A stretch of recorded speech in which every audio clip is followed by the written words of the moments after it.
अमेरिकी अर्थशास्त्री Thomas shovel का एक कथन है, most bad policies are simply good policies taken too फार।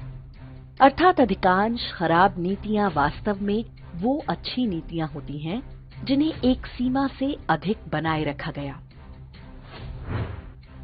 अर्थशास्त्र का एक नियम है, क्रमागत उपयोगिता ह्रास नियम या law of diminishing marginal utility.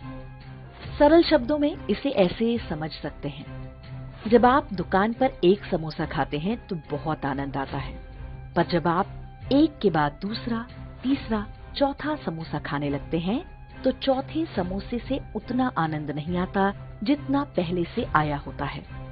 और यदि आपने 12 या 20 समोसे खाने की शर्त लगा रखी हो तो आपको उसके बाद समोसे से चिढ़ हो जाएगी। हो सकता है कि कुछ दिन तक आपको समोसे की ओर देखने की भी इच्छा न हो। ये केवल अर्थशास्त्र का ही नियम नहीं है, ये जीवन का सामान्य नियम है। आप अच्छी से अच्छी वस्तु को उस सीमा पर ले जाकर छोड़ सकते हैं जहां वो बुरी लगने लगे। वामपंथ इसी नियम पर चलता है। किसी भी अच्छी चीज को खराब करने में वामपंथ की विशेषज्ञता सबसे बढ़कर है। उन्होंने जितने भी हथकंडे अपनाए हैं वो सभी अपने आप में बहुत अनुचित नहीं हैं। उदाहरण के लिए, कोई नहीं कह सकता कि स्त्रियों को समान अधिकार नहीं मिलने चाहिए। महिलाओं की स्थिति में सुधार की ढेरों संभावनाएं हैं। कोई नहीं कह सकता कि श्रमिकों को उचित पारिश्रमिक नहीं मिलना चाहिए। किसी की असहमति नहीं है कि पर्यावरण का ध्यान रखना चाहिए, पर कितना और किस मूल्य पर, यही समस्या खड़ी होती है। वामपंथी एक अच्छे विषय को उठाते हैं और उसे उपयोगिता की सीमा से परे ले जाकर वहां खड़ा कर देते हैं जब वो एक समस्या बन जाती है। स्त्रियों के अधिकारों को वो परिवार की संरचना के विरुद्ध खड़ा कर देते हैं। मजदूरों के वेतन के विषय को उद्योगों और उद्योगपतियों के विरुद्ध, और पर्यावरण के प्रश्न को हर प्रकार की आर्थिक प्रगति के विरुद्ध। हर राष्ट्र की अपनी अपनी शक्ति होती है। वामपंथी उसी शक्ति को राष्ट्र के विरुद्ध प्रयोग करते हैं। जब रूस एक औद्योगिक देश था तो उन्होंने श्रमिकों को देश के विरुद्ध खड़ा किया। इसी तरह चीन एक कृषि प्रधान देश था तो उन्होंने किसानों को खड़ा किया। जब 50 से 60 के दशक में सांस्कृतिक मार्क्सवाद अर्थात कल्चरल मार्क्सिज्म आया तो उन्होंने हर देश की सांस्कृतिक शक्तियों को पहचाना, उस पर हमला किया, उन्हें अपने ढंग से परिभाषित करना आरंभ किया। अमेरिका एक ऐसा देश है जो लिबर्टी की नींव पर खड़ा है। स्वतंत्रता का ये उद्घोष उनके स्टैच्यू ऑफ लिबर्टी और नेशनल एंथम में ही नहीं, उनके जन जन के जीवन में रचा बसा है। उनका संविधान लगातार लिबर्टी को परिभाषित करता है और उसकी रक्षा की बात करता है।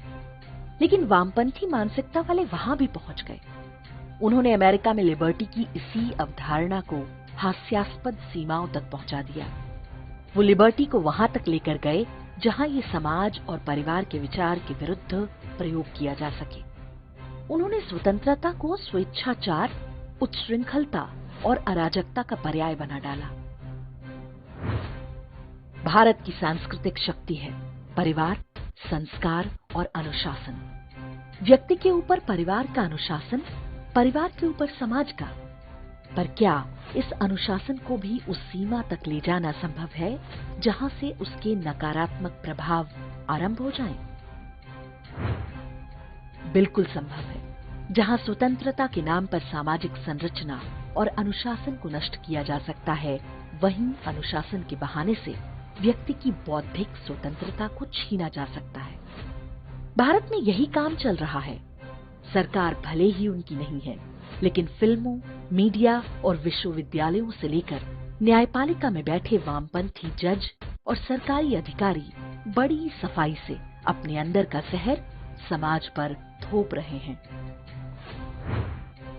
किसी भी निर्णय का सबसे महत्वपूर्ण बिंदु ये है कि वो निर्णय कौन ले रहा है, और अगर निर्णय वामपंथी व्यक्तियों, विचारधारा या मनोवृत्ति के हाथ में है तो आप आश्वस्त रहें, वो अवश्य इसे अति की सीमा तक ले जाएंगे। अगली पीढ़ी दोनों तरफ से वामपंथियों के हाथों में जा रही है। एक तरफ उन्हें अतिशय स्वतंत्रता का आकर्षण अपनी ओर खींच रहा है, दूसरी ओर उन्हें समझा दिया गया है कि सामाजिक रूढ़िवाद से उनकी बौद्धिक स्वतंत्रता छिन जाएगी।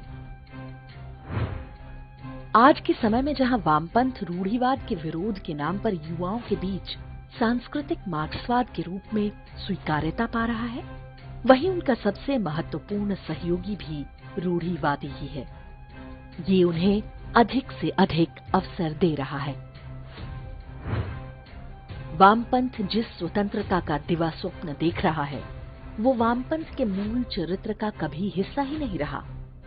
ये समझना होगा कि व्यक्तिगत स्वतंत्रता के नाम पर जो बातें समाज पर थोपी जा रही हैं, वो वास्तव में हमें परतंत्र बनाने के लिए हैं।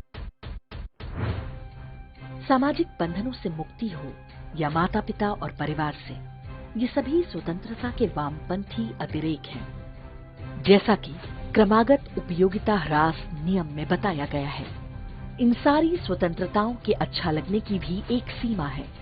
ये स्वतंत्रताएं व्यक्ति को उस अंधेरे कुएं में ढकेलने के लिए हैं, जहां से वापस लौटने का कोई रास्ता नहीं होता।